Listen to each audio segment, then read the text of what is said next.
Welcome to my session. Accessibility is for everyone, including you. At first, I want to ask some questions. Who in this room is having a disability?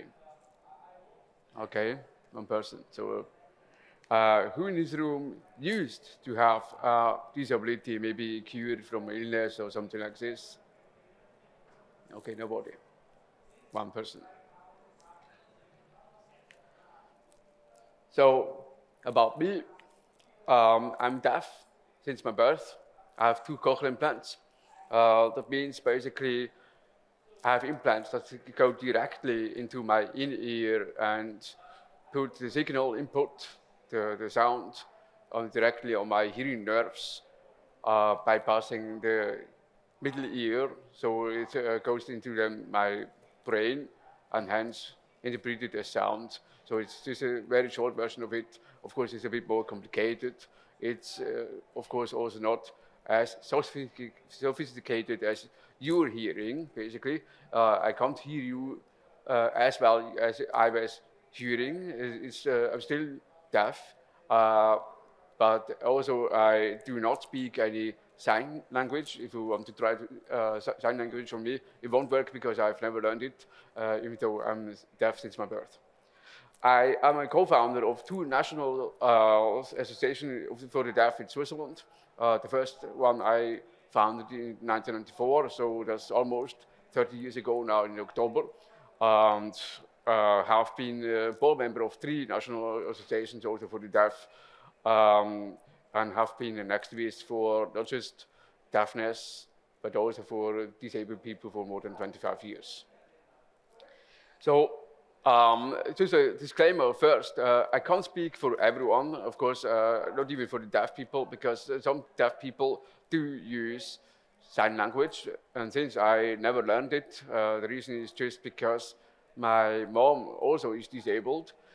She had polio, so her left arm is paralyzed, and she can't really sign language. So she really tried to teach me speaking, which obviously worked. So it's I'm just also picking some situations for some disabilities. Not I can't speak for everyone. So if you do have a story to tell in our discussions, we will have discussions later, and having a disability yourself or a family member or friends, then please join us and share your views so we can complete the diversity of this to have a more diversity of this discussion, because I for sure can't do that for everyone. Exactly.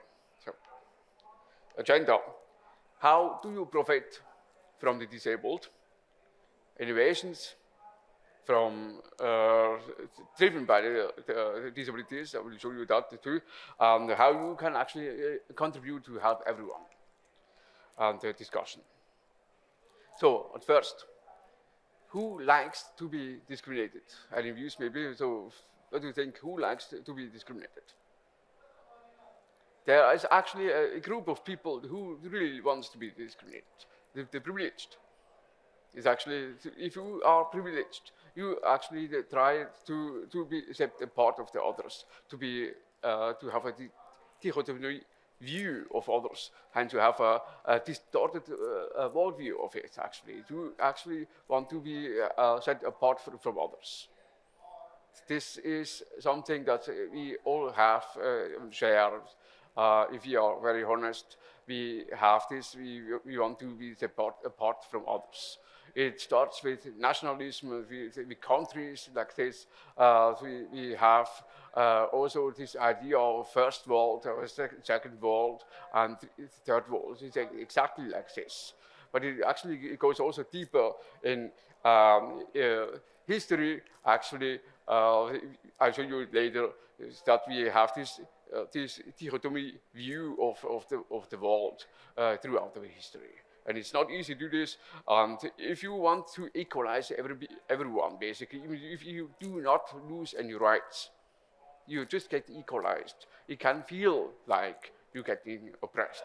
This quote here is actually used by many, also here now by a Congress member who is homosexual and received not the same rights like others. In Switzerland, for example, we had a vote just a couple of years ago to have homosexual people the same rights for marriage, for example. 40% of Swiss people voted not to give them the same rights, even though they do not lose any rights. It's just about equalization. Keep that in mind. So actually, this is a fallacy we have basically throughout our history with also segregation. With the Jim Crow laws, we have this also for education for women.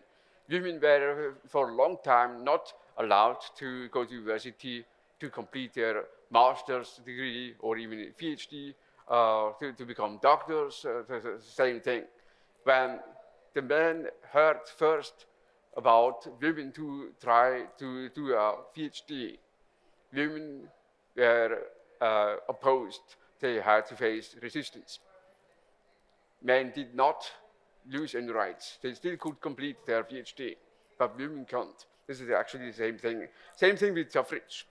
In Switzerland, Switzerland was actually the second last country in Europe to give women the right to vote and to get voted into parliament. It was in 1971. And even then, 20 years later, in 1991, the Supreme Court had to order one canton, the province of Switzerland, the state, if you will, the canton of Appenzell Innerrhoden, to give the women the right to vote as well in their canton in 1991. So it's not too long ago, actually, even though nobody lost any rights. No man lost the right to vote. No man lost the right to get voted into parliament. Same for LGBTQ, and of course, same for disabilities. The same, for example, myself, I was not allowed to go to the public school for the junior high school, Gymnasium in German. So it's I was actually also hindered to get education. Nobody lost any rights. I did not get the right as the others. So it's actually what we have here is ableism, it is called. This is discriminating other people based on the ability they have or not have. And same is actually also with trains. So it's a train where once upon a time actually pretty much a privileged thing. It was later that they had to add a second class, basically for the first class for the rich people, second class for the low people. Same again in history that we have this segregation of people. This is actually something we have again and again. It's just, and today it is still happening that people get into trains like cargo. Who wants to enter a train like this? Anyone? It's nobody wants to do this. Actually, we would have the technology today that we have even the floors to access a train. That would be no problem. This is actually just how it is still today. It's still for the privileged, but if you actually change the view of it, people with stroller often need the support to access the tram, or it's actually for everyone. Accessibility is actually a user experience problem. It's actually not a problem. It's just for addressed for us disabled people. It is really a user experience problem. If you think about it, also people watching YouTube with captions because they don't have headphones, it's actually something that profits you too. It's not just us. It's not just us against them. It's not actually them or we. It's actually we all can profit from the same technology. We can profit from the same accessibility, so the same user experience. So there is a job for everyone. We need to be a user experience designer. It's actually to make it easy for everyone. And this is really what the accessibility is about, to have better access to tools, better access to building, better access to education, better access to everything, but you name it. This is what we have. But disabled people often are viewed basically need help or PT, especially if you have associations, non-profit organizations, they need to raise funds. And the easiest way to raise funds is actually to get pity from people, because they can relieve their bad feelings about those people, which is with money. That's actually what it's actually about.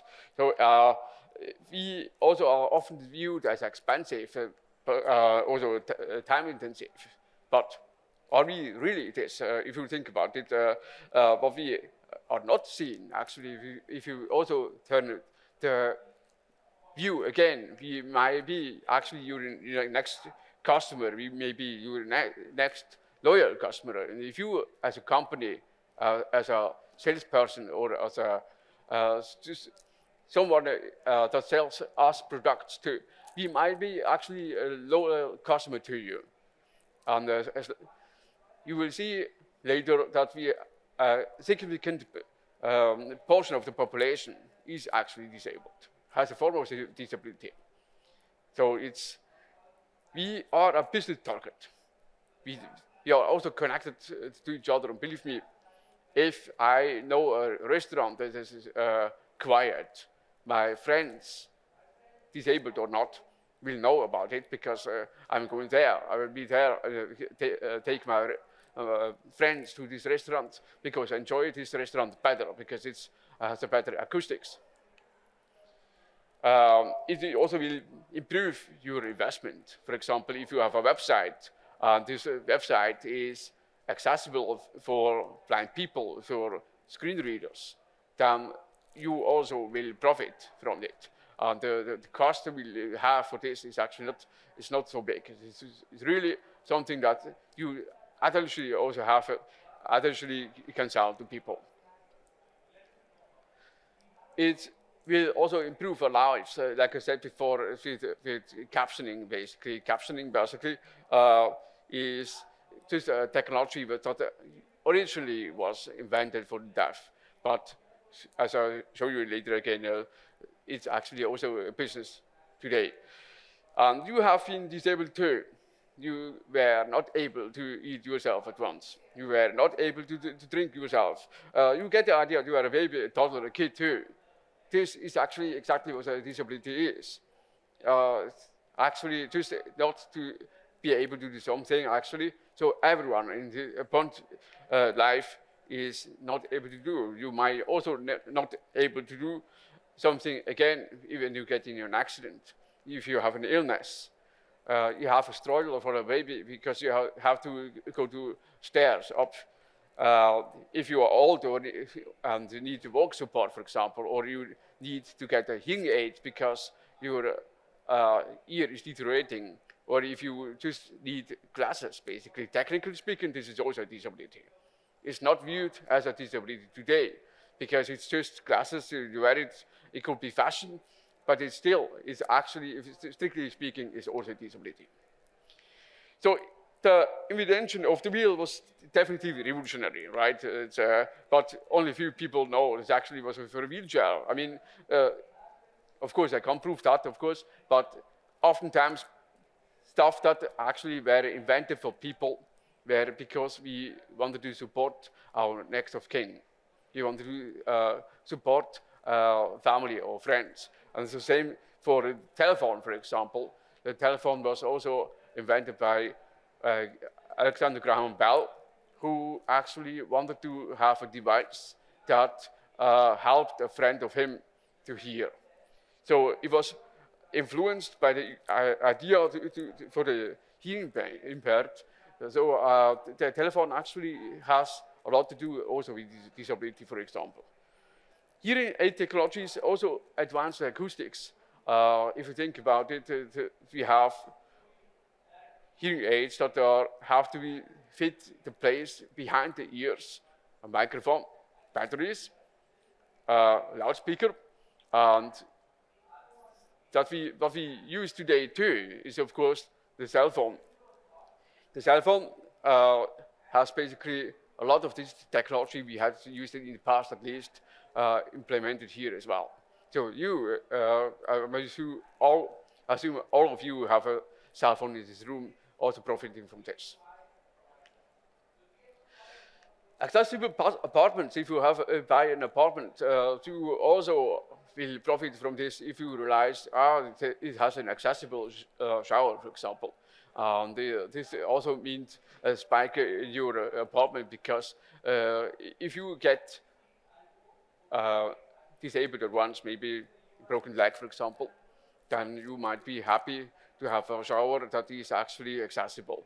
You don't have to have, you can just use a wheelchair, for example, or just your crutches to get into the shower. It's easier. This actually is considered as of a higher value, of course, for a reason. So it improves able people's lives too, again. And the same is actually true for Power BI reports. If you have a Power BI report, you also may want to have people in mind who are colorblind or use screen readers. You actually can also use the tabulator to switch fields. So if you don't have a mouse, for example, you can also use the keyboard to actually use the Power BI report with this. I'm not going into detail with this, but I'll just tell you this is possible. So the invention of closed captioning was actually originally for devs, like I said, and now it's actually $1 billion business because YouTube uses this for tech-related ads. It's originally probably was never intended to do this, but this is also a technology that was invented for the disabled people. And again, this ended up to be $1 billion business today. Bias. Let's talk about bias. Everyone has it. I also have it. We don't need AI to tell us that we have biases. That's actually just here. But don't let perfectionism cripple you. If you do a mistake, you can tell me that it's okay. I will forgive you. It's something that all people do. I also have friends today that actually did something to me in the past during the school years. And we are now good friends. We have enjoyed dinner every year, even though they were actually not in good terms during my school years. So that's possible. I think that's also something we need to accept, that we are just human. Generally, however, ask people if you can help them and how. For me, for example, it's not with sign language. Don't just, for example, approach someone and, let's say, push their wheelchair or give them their crane for the blind people. Ask them what they need, because everyone is a bit different. Everyone has different ideas of accessing their world.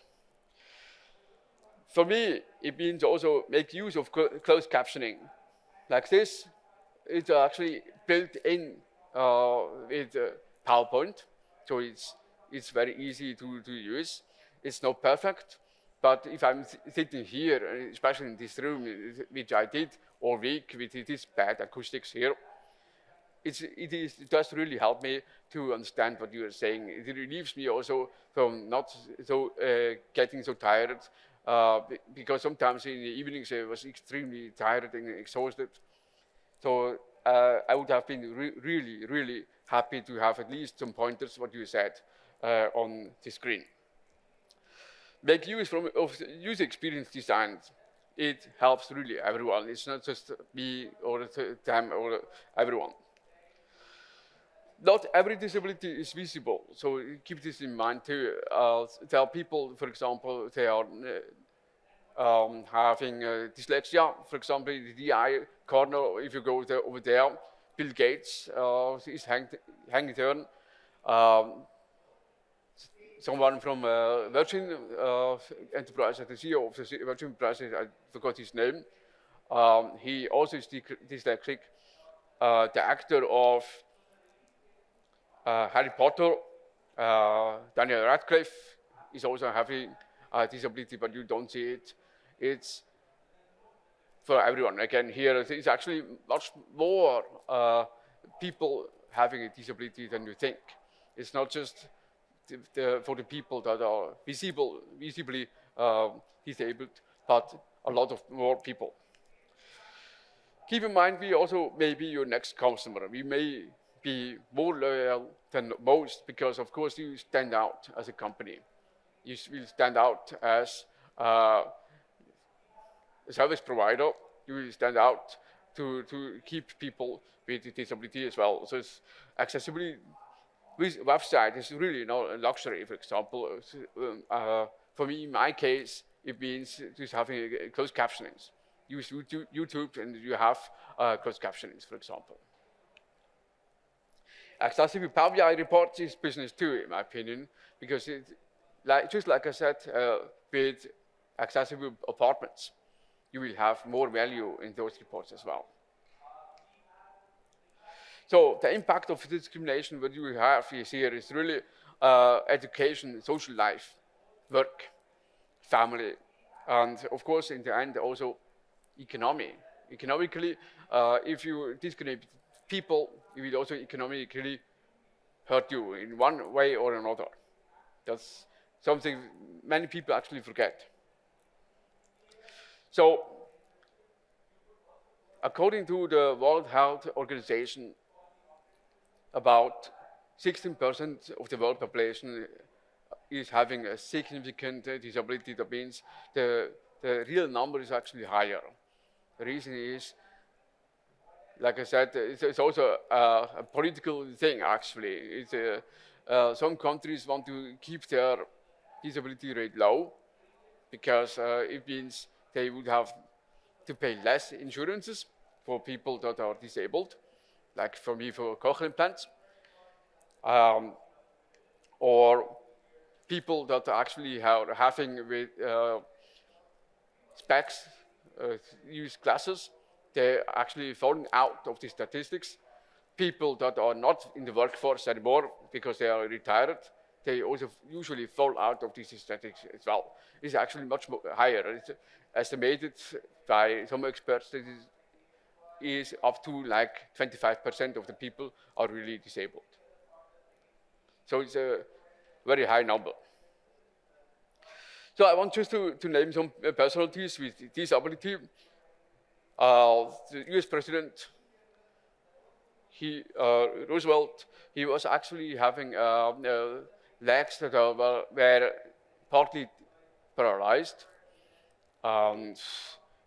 Christopher Reeve, he had a horse accident.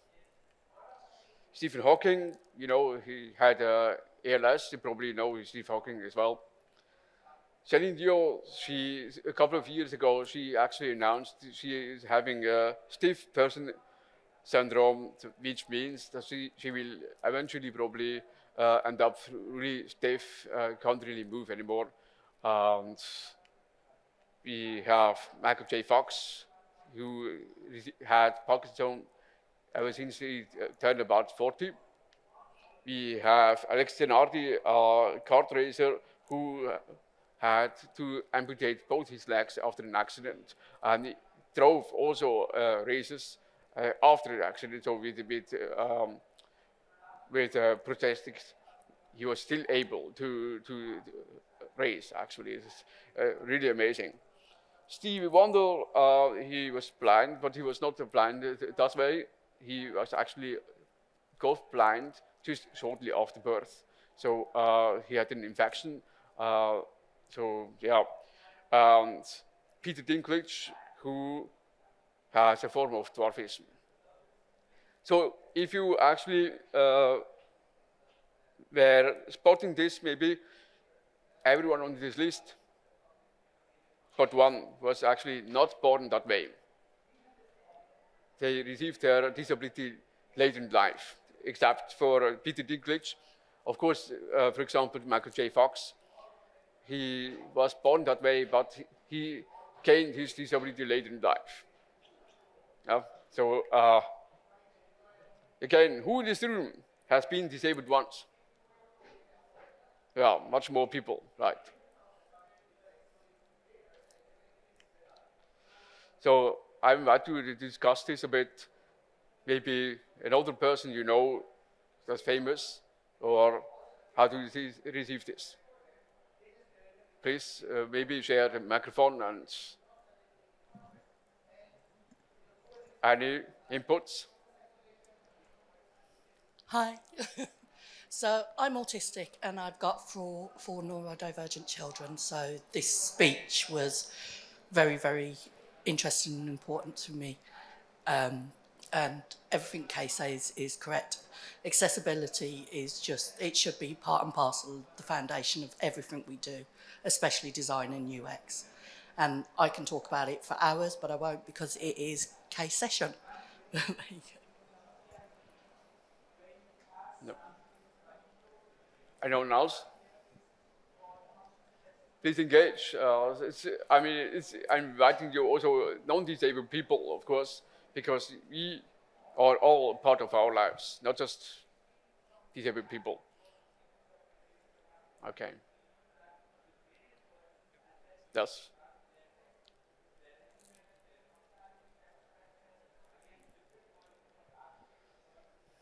I'd like to say thank you for the closed captions today, because I find it really hard to hear in this room, and I don't have a hearing disability. So Thank you for that. Thank you. It's the same for me. Yeah. Yeah, just a remark. So I heard a talk the other day also about disabled people, or I don't know what the correct term should be, but for me an eye-opener is not what can those people do, but ask yourself how, right? So that is just a small mindset that can change the way you look at things, and for me that it's a big game changer. So how can you do things, right? Not what. That is. Exactly. I just would like to share this.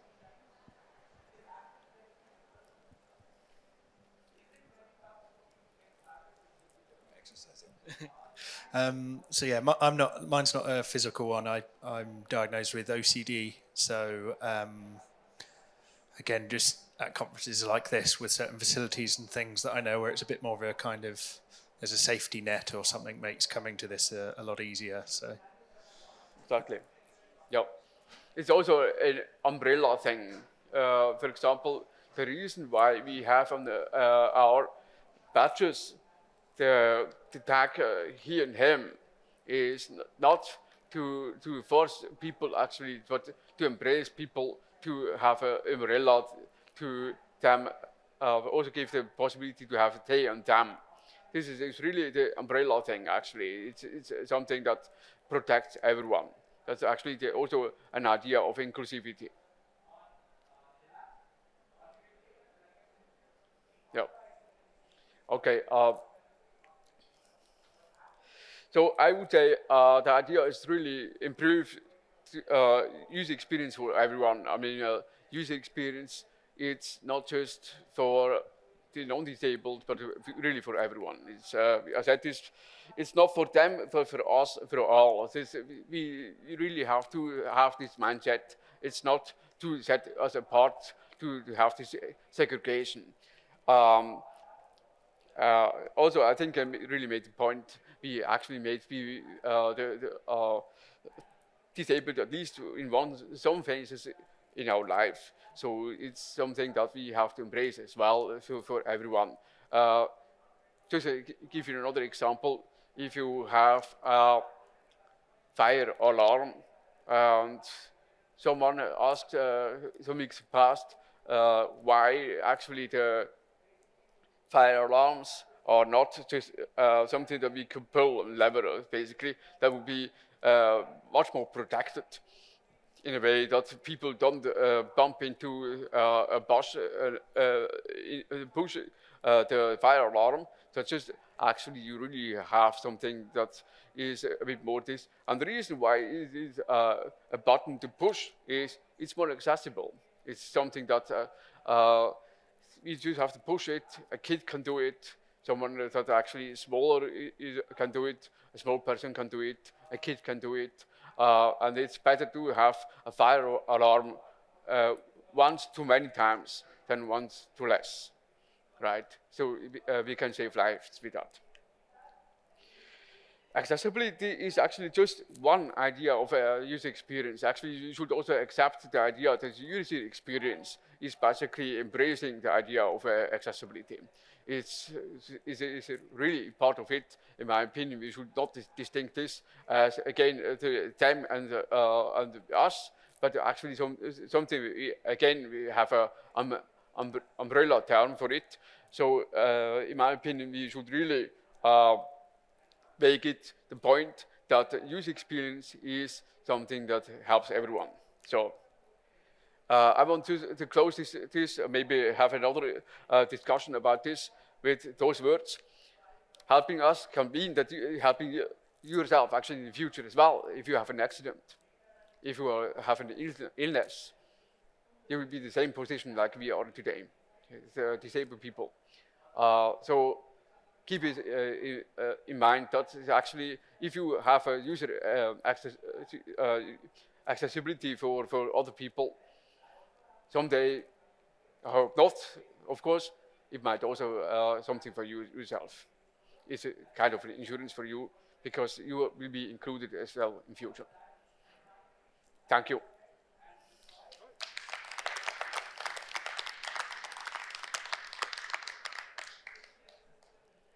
Any questions?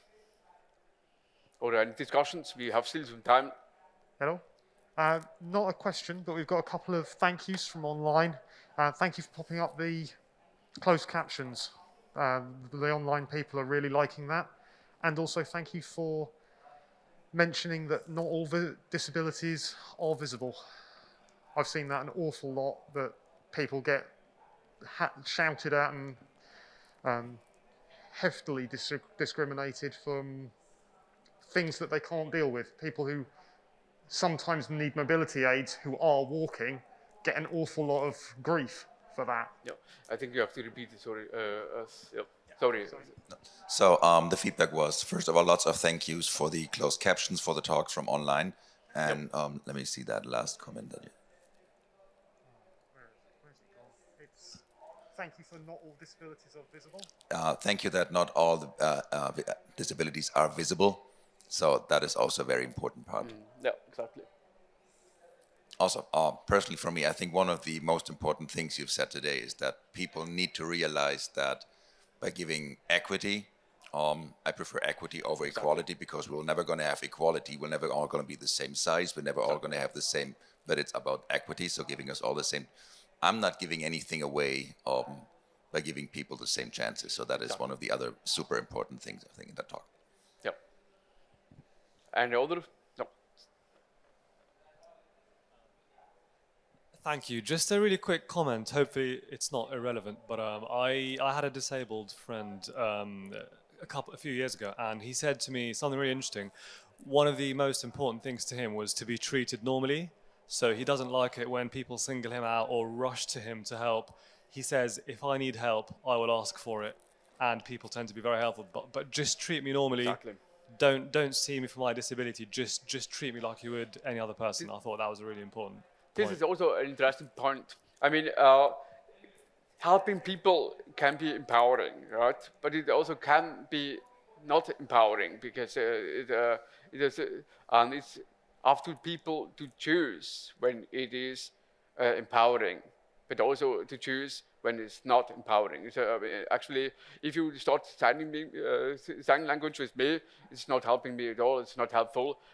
Actually, I feel a bit awkward because I don't understand you. It's better for me to have reading lips. Sorry, but it's okay. I'm not saying it's reading lips. It helps me, for example, to understand you. This can be also a thing that way. So also, like I said before, pushing just someone's wheelchair is also not okay. My mom, for example, is also in a wheelchair, and she has an electric one because she can push herself. It's basically, if you wanted to push this, she also gets irritated because she has an electric wheelchair, obviously, because she has to use a joystick to move her wheelchair. So it's you always have to ask what kind of accommodation they actually need. Yeah. So we have another question online. Sure. How do you find the right audience to test something like, for example, Power BI to make sure that your system is actually accessible for everyone, Okay. like people with disabilities? Okay, two things. I'm not a Power BI expert, so I'm not so. But what you can do, there are some frameworks. You can check if you can use it as for disabled people as well. So I think there is also a checker inside of Power BI. I think to check this. To have actually the possibility to click on a button and it tells you what you might improve. So there are also videos about this on YouTube if you look for it, and they give you some tips. I think Megan Longoria is talking about this topic. Who else? Elena Drakulevska. Yep. She also has a session either today or yesterday, I'm not sure, on accessibility, especially in Power BI. So yes. To whoever asked that question online, Adam, do check out that session as well. And Megan Longoria is also a perfect resource for accessibility, for sure. Exactly. Also, Microsoft has excellent resources on the website to explain about this, about Power BI.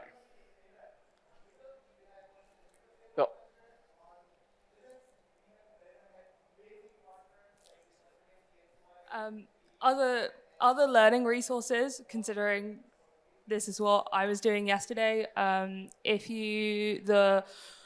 W3C, so the World Wide Web Consortium, also have an accessibility course by WAI, have an accessibility course, would recommend. It's completely free unless you want to get a certificate. The other things to be aware of, if you want accessibility to be part of your job, there is the International Association of Accessibility Professionals, and they do a lot of things. And if you do any kind of teaching, Teach Access have a wonderful range of resources. The other one, if you have a hidden disability and you want to tell people you have a hidden disability, I do actually have it. There are sunflowers. This is a thing done in the UK. I believe it's made it to the US.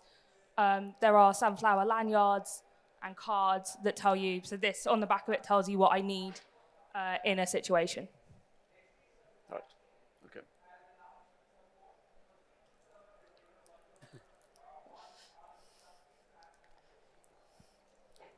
It's dangerous to give me a microphone. Hi. So first of all, the sunflower lanyards have made it over the sea. I was in South Korea this year and my daughter was wearing hers. So that's brilliant. But also, to go back to Adam's question online, if you want an audience for to help create an accessible product, I would suggest get actual disabled people, neurodivergent people, and get them involved in the process. Don't just get a panel of people who have had training and all of that. Get us in from the offset. And my last one, honestly, is to go back to Kay's point about we might all be disabled in some way in the future. For instance, the last couple of weeks, I've lost hearing in my right ear. Now, hopefully it's not permanent, it's just an ongoing thing. But because of that, the captions have been ideal for me. And it's things like that. We may break our leg, break our arm, you know, something like that. So getting that accessibility in there from the beginning helps us all, helps our children, helps our parents, helps our grandparents, and is just amazing. And I'll give the microphone back now. Thank you. Bye.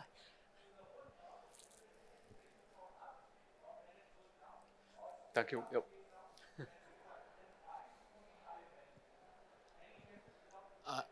I've got another example of where things like the closed captioning can really help. Is I work in a multinational team. That doesn't appear to be coming up, does it? I work in a multinational team, and captioning really helps them. Yeah, they are a lot of my team work in India, and they have multiple languages between them. We have English, but it isn't always the same. And they use that a lot just to make sure we've understood each other. So that's a crossover from something that was done to help deaf people is now helping able-bodied people, where effectively we do have a disability. We're not speaking the same language. Exactly. Microsoft Teams, for example, I'm also using it all the time. There is also a captioning possibility in there. In my session, usually also World, and I start the Azure Data to GF, which is the user group I'm leading. In Switzerland, we have the Microsoft Teams there, and also will also point out there is a closed captioning here. I also have quite a strong German accent, so it might help you to understand me better if you have. Okay, it's not perfect, but it does help. Sometimes it's also funny. I have to admit that, but sometimes it really helps, at least for me. From now on, I will refer to you as Mr. Prime Minister Chairman. Yeah, please do. This should be a sticker. So, I know the questions. Okay, I guess let's enjoy the break and go ahead to the next session, if you don't mind. Okay. Thank you.